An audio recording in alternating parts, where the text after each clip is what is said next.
Life cycle of अलवा। तो ये अलवा क्या चीज़ है वो मैं आपको बताता हूँ। और इसका मतलब पूरा एक नोट आता है और मैंने इंपॉर्टेंट पॉइंट यहाँ पर लिखे हैं। ठीक है, इधर लिखे हैं इधर। और मतलब लाइफ साइकिल बहुत बच्चे वाली इजी है, काफ़ी दफ़ा पूछी जाती है, इंपॉर्टेंट भी है, इसलिए मैंने आपको सोचा कि मैं बनाऊँ वीडियो।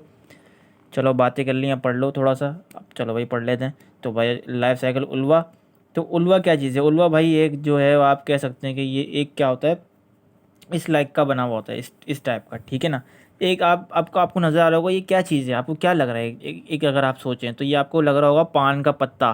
कभी किसी ने पान वगैरह खाया हो तो वो जो उसका पत्ता होता है, लीफ होता है, वो आपको लग रहा होगा। या फिर आपको कोई सैलेड वगैरह में, अगर आपने जैसे घर में कोई सलाद वगैरह बनता है तो वो जो आप खाते हैं बड़े ग्रीन कलर का जो होता है, या फिर बर्गर वगैरह में देखा होगा कि वो जो ऊपर मतलब क्या कहते हैं उसको, वो होता है ना, वो चीज़ होता है, फिर कबाब, और फिर उसके ऊपर फिर वो जो हरी हरी सी वो डालते हैं, पत्ते टाइप के डालते हैं, तो वो बेसिकली ये होता है, अलवा होता है। ठीक है ना। तो उसको हम सी लेटर्स भी कहते हैं एक तरह से। तो अब आप मतलब अब आपको थोड़ा सा इंटरेस्ट आया होगा ना पढ़ने में कि हाँ यार ये बड़ी अच्छी इंटरेस्टिंग चीज़ जो है वो सर पढ़ा रहे हैं। तो भाई ये बहुत इंटरेस्टिंग चीज़ है ये। काफ़ी बच्चे इसको बोरियत का कहते हैं कि भाई बहुत बोरियत चीज़ है, नहीं नहीं, काफ़ी इंटरेस्टिंग चीज़ आप पढ़ रहे हो। तो वो अलवा आपके बर्गर वगैरह में आपको नज़र आएगा, वो अलवा आपको पान वगैरह में नज़र आएगा, वो अलवा आपको सलाद वगैरह खाते हुए नज़र आएगा। अब देखो ये मतलब वो बनता कैसे है, मतलब इसकी जो है वो आपको पता चल गया कि आम ज़िंदगी में इसकी मतलब फ़ायदेमंद है। तो इसलिए जो है हम इसको स्टडी कर रहे हैं इसके अंदर ना। तो अब देखो इसकी जो बेसिकली लाइफ साइकिल है, अब ये देखो कि बनता कैसे है ना, इसका क्या चीज़ होती है। तो ये तो आपका समझ लो ये पूरा एक हलवा हो गया। ये क्या करता है, ये मेयोसिस करता है और ये कुछ इस शक्ल में आ जाता है। ठीक है ना। और ये इस शक्ल को हम कहते हैं क्वाड्रीफ्लैजिलेट ज़ोस्पोर। तो इसका नाम बेसिकली ज़ोस्पोर है। और क्वाड्रीफ्लैजिलेट क्यों कह रहे हैं, क्योंकि इसके अंदर देखो 4 फ्लैजिला लगे हुए हैं, इधर 2 इधर 2 इधर। तो क्वाड्री का मतलब होता है 4, सही है। और अगर 2 फ्लैजिला लगे हुए हैं तो हम कहेंगे बाय, सही है। तो इसलिए जब 4 लगे हुए हैं तो हम कहेंगे क्वाड्रीफ्लैजिलेट ज़ोस्पोर, और उसको हम एन से डिनोट करेंगे, यानी कि ज़ाहिर सी बात है यहाँ पर 2n थे। तो मियोसिस के प्रोसेस में आपको पता है कि जो नंबर ऑफ़ क्रोमोसोम्स होते हैं वो हाफ़ हो जाते हैं, तो इसलिए 2n के बजाय यहाँ पर हाफ़ आ गया, यानी कि 1n आ गया। सही है, इतना क्लियर हो गया। अब देखो यहाँ पर फिर ये माइटोसिस करता है। अब ये माइटोसिस करेगा और माइटोसिस करके ये गैमेटोफाइट स्टेज में आ जाएगा। जिस तरह हमने आपको पिछली वीडियो में बताया था कि अल्टरनेशन ऑफ जनरेशन होती है ना, तो वो बिल्कुल सेम वही प्रोसेस हो रहा था। तो ये गैमेटोफाइट में आ गया, माइटोसिस कर रहा है, यानी कि एन जो है वो कॉपी बना के एन में आ जाएगा। और इस तरीके से ये दूसरा जो होगा यहाँ पर नीचे, ये दूसरा अलग कर रहा होगा, ये मैंने कि ये जो है ना मतलब दूसरा अलग कर रहा होगा ये। तो ये एक चीज़ सेम प्रोसेस अलग हो रही होगी इधर। ठीक है, होगा ये ऊपर वाला बिल्कुल सेम प्रोसेस जो नीचे हो रहा है, सही है ना। लेकिन ये थोड़ा अलग हो रहा होगा, ये मतलब अलग हो रहा होगा। सिंपल आप ये कह सकते हैं कि दो बिरयानी की देगें हैं, सही है, और एक ही पकवान है, और दो बिरयानी की देगी एक ही पकवान में पक रही हैं, सही है। अब ये इस तरीके से आप इसको एग्जाम्पल के तौर पे समझ सकते हैं। तो अब देखो ये क्या करेगा, माइटोसिस किया इसने, मतलब ये गैमेटोफाइट स्टेज में आ गया। गैमेटोफाइट से फिर ये इसने क्या किया, फिर माइटोसिस किया, और ये किस में आ गया भैया, ये एक ऐसी स्टेज में आ गया जिसको हम कहते हैं बायफ्लैजिलेट गैमेट। अब इसने, क्योंकि ज़ाहिर होता है गैमेटोफाइट के बाद गैमेट्स बनते हैं ना, तो ये अब ये गैमेट इसने अपना बना लिए इधर। ठीक है, और ये दो फ्लैजिलल है, तो अब इसलिए हमने इसको बायफ्लैजिलेट गैमेट्स का हमने नाम दिया इसको।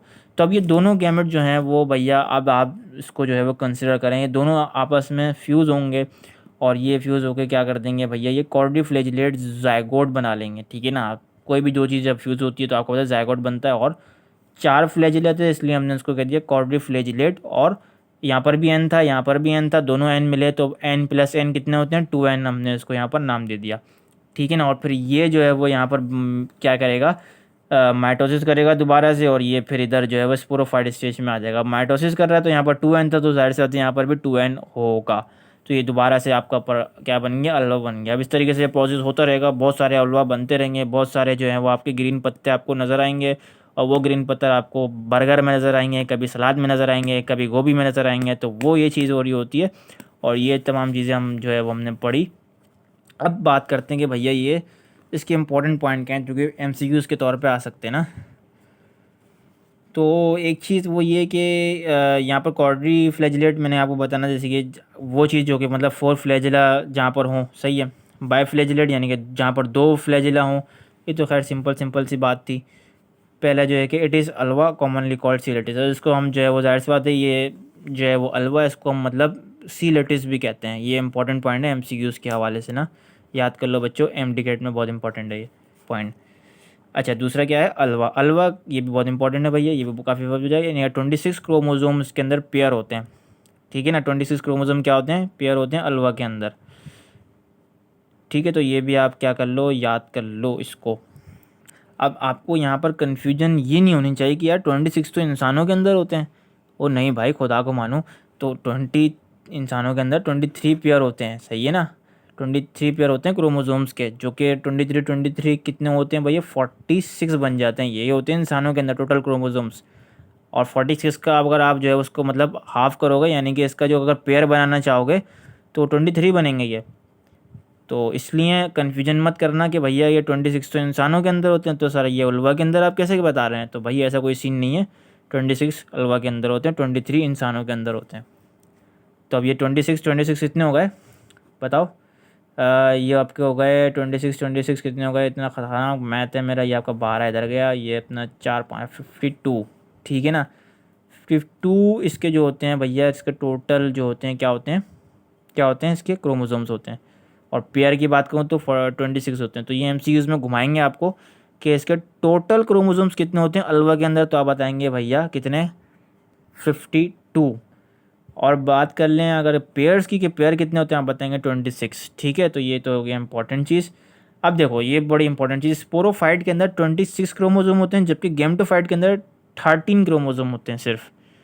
तो ये एक बहुत इंटरेस्टिंग चीज़ है जो आपको याद करनी है। ये मतलब एमसीक्यूज़ में आपसे पूछा जाएगा कि बताएं अल्वा की लाइफ साइकिल के अंदर गैमेटोफाइट के अंदर कितने क्रोमोसोम्स होंगे।